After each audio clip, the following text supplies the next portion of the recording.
Assalamualaikum warahmatullahi wabarakatuh. Inilah kami dengan segalanya, dari kumpulan tak istimewa.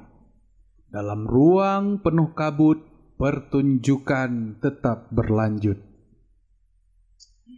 Di sini bersama Teater Rongsokan dalam serial Calitra, #Ruang Kabut, episode 6. Semoga ternikmati.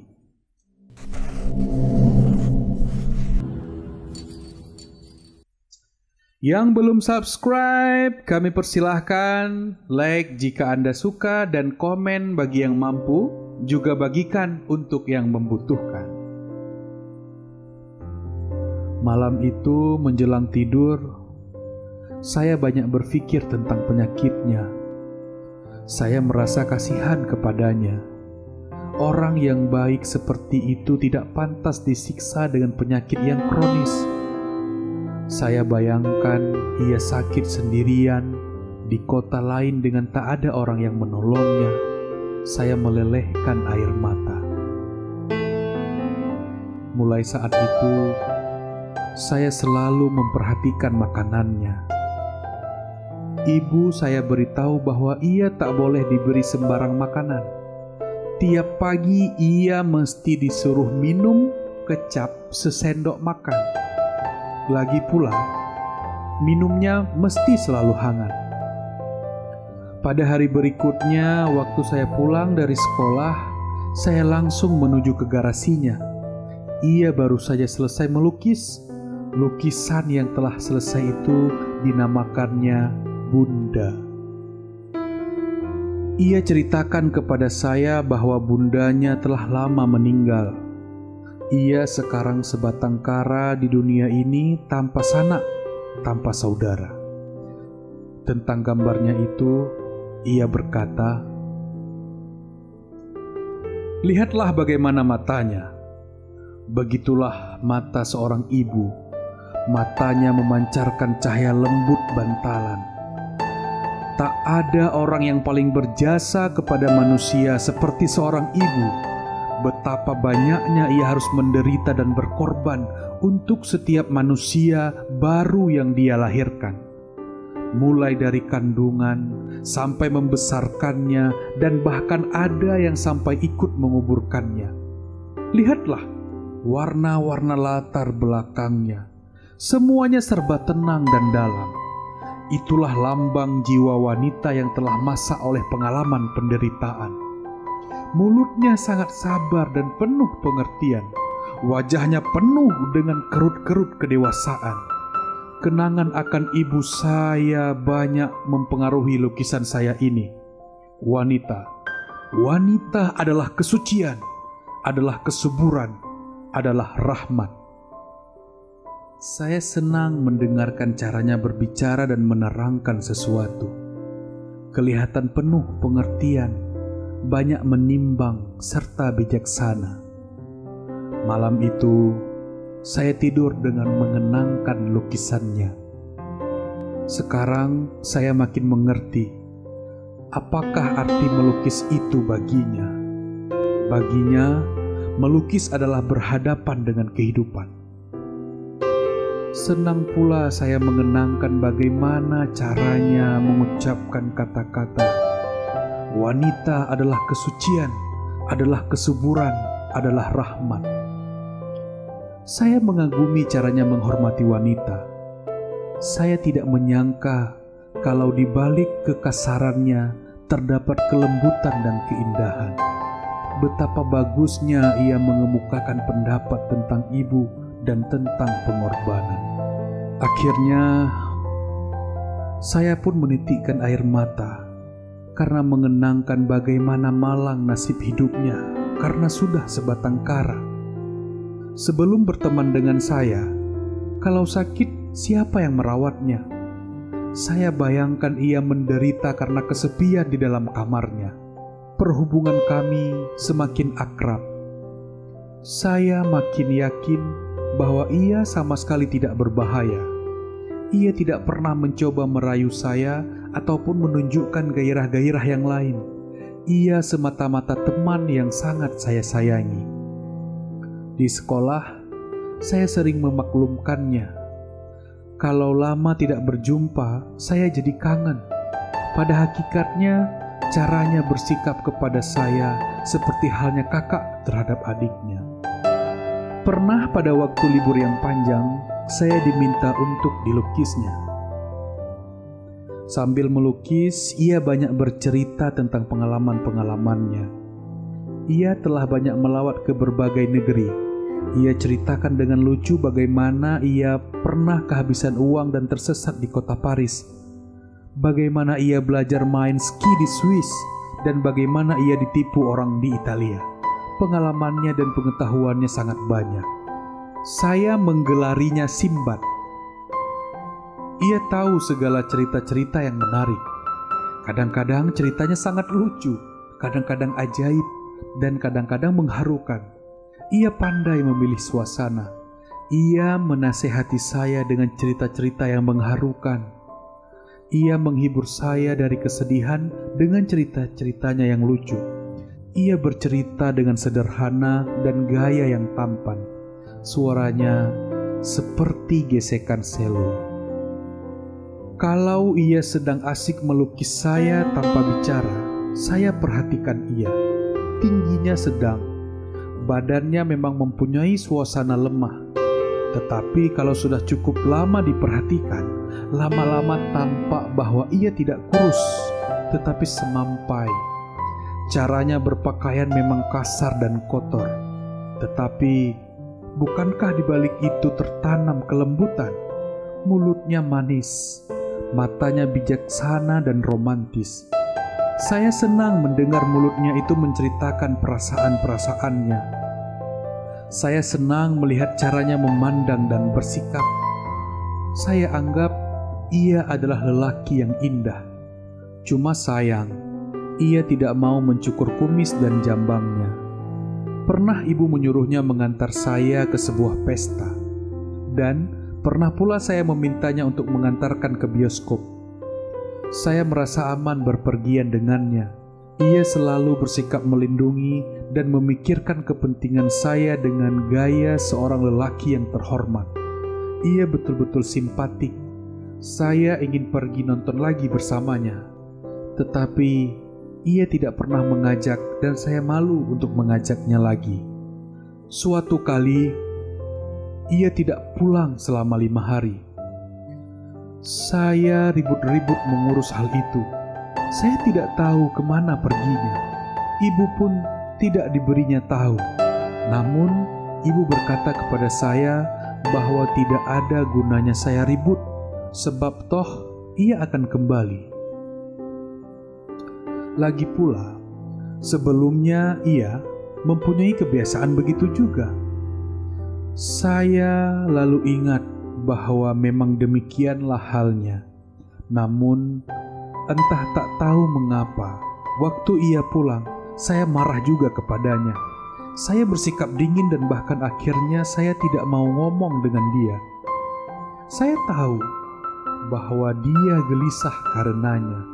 Kemudian pada waktu saya sedang duduk membaca koran, ia datang dan bertanya, "Ayolah, sekarang kita saling berterus terang.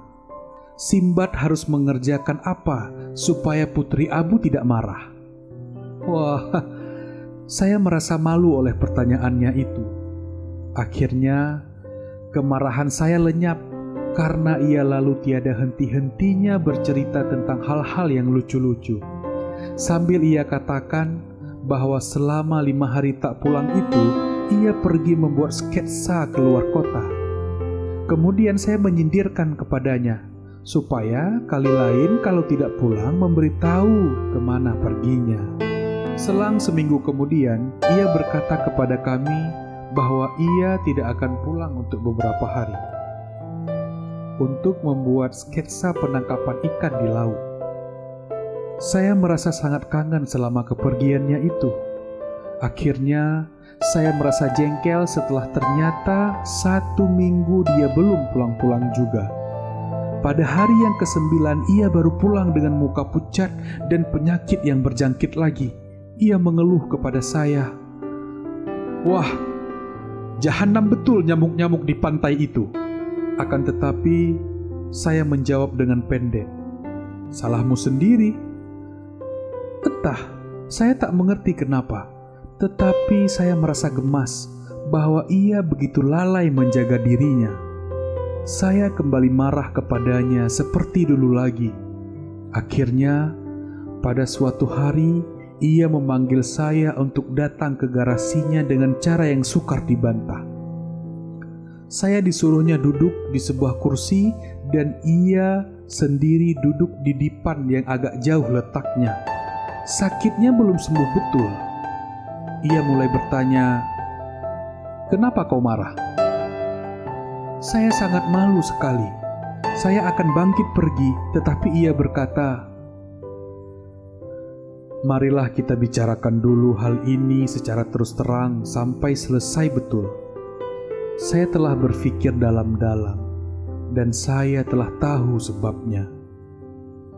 Saya tetap menunduk sambil tak tahu apa yang akan saya kerjakan. "Maharani," katanya dengan suara seperti selo, "kita berdua saling jatuh cinta." Jantung saya merasa akan pecah, seluruh tubuh saya menjadi lemah. Bagi gadis muda seperti kau, jatuh cinta itu rasanya gemuruh dan membingungkan. Kau harus tenang. Harus banyak kau renungkan dengan sabar, bagaimanakah cintamu itu. Saya lelaki yang banyak pengalaman. Saya tahu betul bahwa cinta saya telah kau miliki dengan mutlak. Namun, kau lain halnya. Kau masih harus menyadarinya benar-benar dahulu. Maharani, kau sangat menderita. Kau harus berpikir tenang. Saya tidak bisa berkutik dan bersuara. Saya telah menyerah sama sekali kepadanya. Baiklah. Jadi, sekarang bagi kita sudah bukan rahasia lagi bahwa kita telah saling jatuh cinta. Namun, marilah kita tidak tergesa-gesa. Renungkanlah dahulu siapa saya. Bagaimana masa depanmu apabila jadi dengan saya. Marilah kita agak tenang dalam hal cinta. Sebab cinta itu bunga yang indah. Cinta adalah anugerah surgawi yang suci. Sekarang pulanglah dulu. Saya merasa lemas dan tanpa daya. Ia bangkit dan menghampiri saya. Dibangkitkannya saya dari tempat duduk. "Pulanglah dulu," katanya. Akan tetapi, saya sudah terlampau tak berdaya. Tiba-tiba ia membungkuk dan mencium pipi saya. Sempurnalah sekarang kekalahan saya. Saya roboh ke dadanya. Ia memeluk tubuh saya erat-erat. Saya hampir pingsan ketika merasakan badan saya dirapatkan ke badannya. Badan saya serasa telah lebur menjadi satu dengan badannya. Ditengadahkannya muka saya dari dadanya, lalu terasalah bagaimana wajahnya mendekati wajah saya. Napasnya terasa hangat dan memabukkan. Akhirnya diciumnyalah kening saya dengan penuh-penuh. Saya hampir-hampir tiada sadar akan diri saya. Semuanya terjadi dengan gairah yang jujur dan suci. Semuanya merupakan kenang-kenangan yang indah yang tak akan saya lupakan. Siapa akan menyangka bahwa 5 hari kemudian panasnya memuncak dan tiba-tiba menutupkan matanya untuk selama-lamanya. Kakak tersayang, setelah kau membaca surat saya ini, barangkali kau akan jadi mengerti segala latar belakang dari sikap saya terhadap semua lamaran-lamaran yang saya tolak itu. Bagaimanakah saya bisa disebutkan telah menyia-nyiakan umur muda? Umur muda saya telah saya pergunakan dengan sebaik-baiknya. Mas Har telah memberikan pada saya bunga umur muda yang tak akan layu. Bagaimanakah saya bisa disebut telah menyia-nyiakan kesempatan untuk mengecap kenikmatan hidup? Saya telah merasai ciuman dan pelukan mazhar sebagai kenikmatan hidup yang tidak akan terlupakan. Saya sudah cukup puas dengan itu. Saya tak lagi menghendaki yang lain, dan akhirnya saya juga tak bisa dikatakan telah merusak hidup saya sendiri, sebab sekarang ini saya tetap merasakan tentram dan puas. Berbeda dengan yang lain bukanlah berarti menderita. Saya tak tahu bagaimana biasanya pada orang lain, namun saya telah cukup puas dengan ketentraman saya yang sekarang. Percintaan saya yang sekali dalam hidup saya itu diliputi oleh kesucian dan keindahan, tanpa ada bau kecabulan. Saya tidak ingin merusak kenangan yang indah ini dengan perkawinan bersama orang lain. Saya ingin bisa berkata, saya telah pernah pula jatuh cinta. Percintaan itu suci, indah, nikmat, dan tak pernah bernoda. Dengan demikian, puaslah sudah hati saya. Demikianlah bunyi nukilan surat adik saya. Cerita pendek ini juga dimuat dalam sebuah buku berjudul Sudah Bertualang, terbitan NV Nusantara pada tahun 1963, dan cerita ini juga dimuat dalam normantis.com. Semoga Tuhan memberi nikmat pada kita dengan cerita yang baru berlalu dan juga cerita-cerita selanjutnya. Tetap setia, terima kasih. Dibuang bukan berarti terbuang.